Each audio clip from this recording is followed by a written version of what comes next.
이혼 소송 중 폭로된 노소영 관장의 갑질, 그 진실은 무엇인가?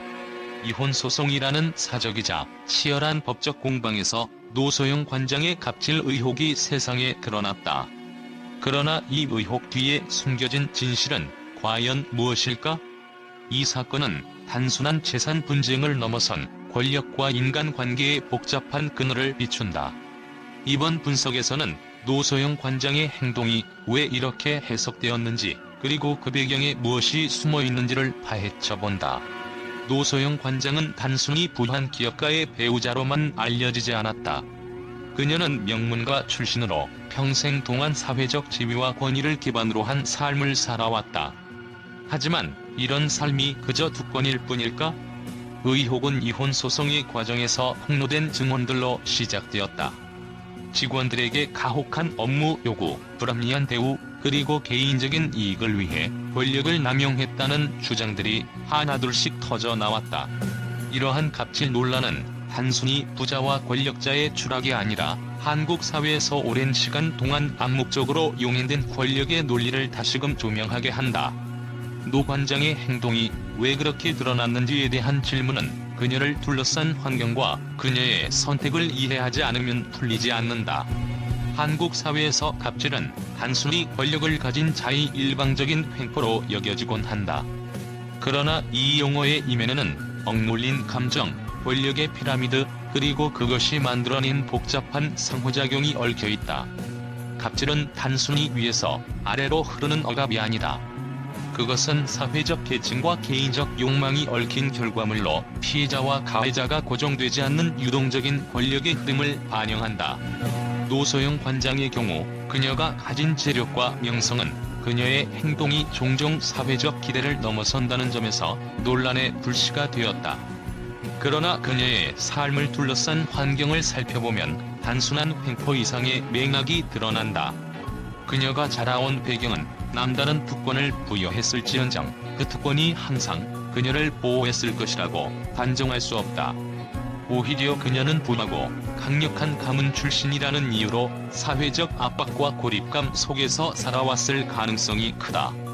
이런 맥락에서 갑질은 그녀가 자신의 존재를 증명하고 권위를 유지하려는 방식이었을지도 모른다. 왜 그녀는 이런 행동을 했는가? 이 질문은 단순한 윤리적 비판을 넘어선다. 혹자는 이것이 그녀가 태어난 배경과 성장 환경, 그리고 여성으로서 오랜 시간 살아온 압박감의 결과라고 분석한다. 어린 시절부터 강력한 가문의 딸로서, 그리고 이후에는 기업가의 아내로서 그녀는 끊임없이 완벽한 이미지를 유지하라는 요구를 받았을 것이다. 이런 요구는 그녀의 삶을 억압했을 뿐만 아니라 그녀가 권력을 이용해 자신의 위치를 방어해야 한다는 강박으로 이어졌을 가능성도 크다. 더 나아가 그녀가 보여준 행동은 단순히 개인적 성격의 결과라기보다는 한국 사회의 구조적 문제와 연관되어 있다. 노블레스 오블리주라는 이상이 널리 알려져 있지만 현실에서 권력자들에게 이는 종종 억압적이고 모순된 역할 기대를 부과한다. 권력자라면 누구나 이상적인 도덕성을 보여야 한다는 암묵적인 요구는 그들을 가두는 족쇄가 되기도 한다. 노 관장의 행동은 그러한 이상과 현실 사이의 충돌 속에서 생겨난 산물일 가능성이 높다. 과연 그녀의 행동은 단순한 개인적 결함인가, 아니면 오랜 시간에 걸쳐 형성된 사회 구조의 결과인가? 그녀의 행동을 갑질로 단순화하는 순간 우리는 그 행동의 이면에 존재하는 복잡한 심리적, 문화적, 사회적 요소를 놓치게 된다. 그녀의 선택은 자신의 위치를 유지하기 위한 몸부림이었을까? 아니면 그녀를 둘러싼 구조적 억압의 발현이었을까? 갑질이라는 단어는 쉽게 낙인 찍기 위한 도구가 될 수 있지만 그 이면을 들여다볼 용기가 없다면 진실은 절대 드러나지 않는다. 노소영 관장의 행동은 단순히 도덕적 실패로 볼 것이 아니라 권력의 속성과 그것이 만들어낸 생존 방식에 대한 반추를 요구한다. 그녀가 보여준 행동은 한국 사회의 오랜 권력 구조와 역할 기대 속에서 나타난 결과물일지도 모른다. 그녀의 행동을 비난하기 전에 우리는 왜 이런 행동이 반복적으로 나타나는지, 그리고 그것이 사회 전체에서 어떤 메시지를 전달하고 있는지를 성찰해야 할 것이다. 소송 과정에서 공개된 증언들은 충격적이었다. 전 직원들은 그녀가 과도한 노동 강요와 감정적 학대를 일삼았다고 주장했다. 그녀의 권위 아래에서 일했던 사람들은 마치 보이지 않는 감옥에 갇혀 있었다고 한다. 그러나 이들의 증언은 과연 모두 사실일까? 아니면 소송 과정에서 전략적으로 과장된 면이 있을 가능성도 존재할까? 노 관장의 측근들은 그녀를 변호하며 그녀의 행동이 회사와 직원들의 이익을 위해 어쩔 수 없이 취한 조치였다고 주장한다. 진실은 이 두 곡단 사이 어딘가에 있는 듯하다. 하지만 이 모든 과정은 노소영 관장의 이미지에 씻을 수 없는 흠집을 남겼다. 이 사건은 단순히 개인의 윤리적 결함을 드러낸 것이 아니다. 그것은 권력을 가진 자가 어떻게 그 권력을 사용하거나 오용할 수 있는지를 보여주는 사례이다. 노소영 관장이 이러한 논란의 중심에 서게 된 것은 그녀의 행동이 단순한 개인적 문제가 아니라 권력의 구조적인 문제로 비춰졌기 때문이다. 그녀는 단순히 갑질을 한 사람이 아니라 이 갑질의 맥락을 제공한 사회적 시스템의 산물이기도 하다. 이혼 소송은 언젠가 결론에 이를 것이다. 그러나 노소영 관장을 둘러싼 의혹과 논란은 그녀의 명성과 이미지에 영구적인 흔적을 남길 것이다. 그녀의 행동은 과연 도덕적으로 비난받아야 하는가, 아니면 이해받을 수 있는가?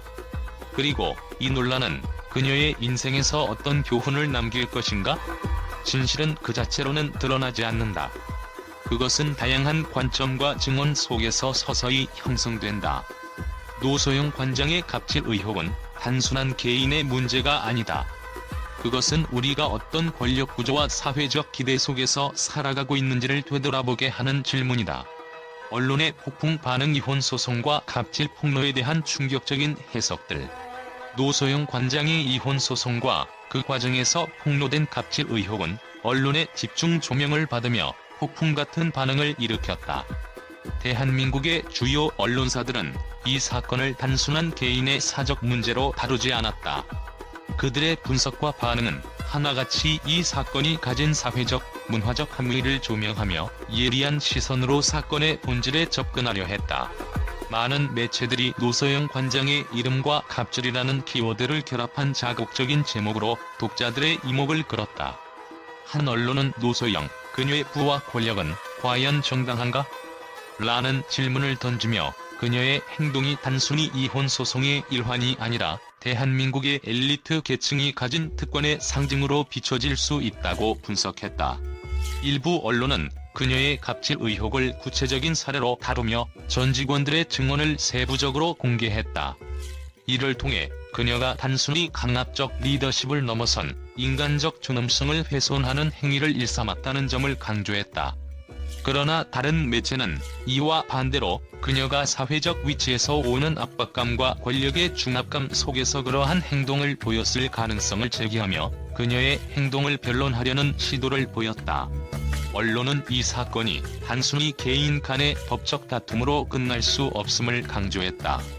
특히 갑질 의혹이 드러난 이후 사건은 곧 노소영 개인의 도덕성과 윤리를 넘어 대한민국 사회의 권력 구조와 직장 내 문화에 대한 비판으로 확장되었다. 한 매체는 이 사건은 재벌가의 사적 갈등으로 지부할 것이 아니라 우리 사회가 갑질을 얼마나 구조적으로 용인하고 있었는지를 보여주는 단면이라고 평가했다. 이를 통해 노 관장의 행동이 단순히 개인적 일탈이 아니라 오랜 시간에 걸쳐 형성된 불균형 권력 구조의 산물이자는 점을 부각했다. 놀라운 점은 언론의 반응이 하나로 통일되지 않았다는 것이다. 일부 언론은 노 관장을 엄격히 비판하며 그녀를 권력의 오만함을 상징하는 인물로 묘사했다. 그러나 반대편에서는 그녀가 이혼 소송과 사회적 비판 속에서 감당해야 하는 압박감을 언급하며 동정적인 관점을 제시했다. 특히 한 신문 칼럼에서는 노소영 관장이 보여준 갑질은 단순히 그녀 개인의 문제가 아니다. 이것은 우리가 어떤 시스템 안에서 일하고 있는지를 말해준다며 그녀의 행동을 둘러싼 사회적 책임을 강조했다. 반면 대중적 인기를 얻는 온라인 매체는 그녀를 비난하는 쪽으로 기울며 노소영, 재벌가의 전형적인 모습인가? 라는 도발적인 질문을 던졌다. 이 사건은 또한 언론이 진실을 조명하기보다는 자극적인 제목과 내용을 통해 클릭수를 늘리려 한다는 비판도 받았다. 갑질이라는 단어 자체가 가진 상징성은 독자들에게 강한 감정적 반응을 불러일으켰고, 언론은 이를 적극적으로 활용했다. 그러나 일부 독자들은 이혼 소송과 관련된 언론 보도가 지나치게 사생활을 침해하고 사건의 본질을 왜곡하고 있다고 지적했다. 노소영 관장의 갑질 의혹이 실제로 얼마나 신빙성이 있는지를 검증하기보다는 그녀의 명성을 깎아내리는 데 초점을 맞추는 보도 방식에 대한 비판도 적지 않았다. 노소영 관장의 이혼 소송과 갑질 의혹은 언론과 대중 모두에게 충격을 주었으며 그 반응은 분열적이었다.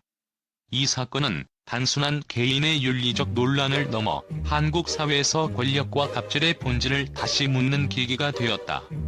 언론은 이를 통해 갑질의 문화적, 구조적 뿌리를 들춰내려는 시도를 했지만, 동시에 자극적 헤드라인과 선정적인 보도로 대중의 관심을 끌기 위한 이중적 태도를 보였다. 결국 이 사건이 남긴 가장 중요한 질문은 이것이다. 과연 노소영 관장은 권력의 부당한 사용을 보여주는 또 하나의 사례인가, 아니면 그녀 또한 사회적 구조의 희생양인가? 언론이 이에 대한 답을 주기 위해 얼마나 깊이 들여다볼 수 있을지는 아직 미지수다.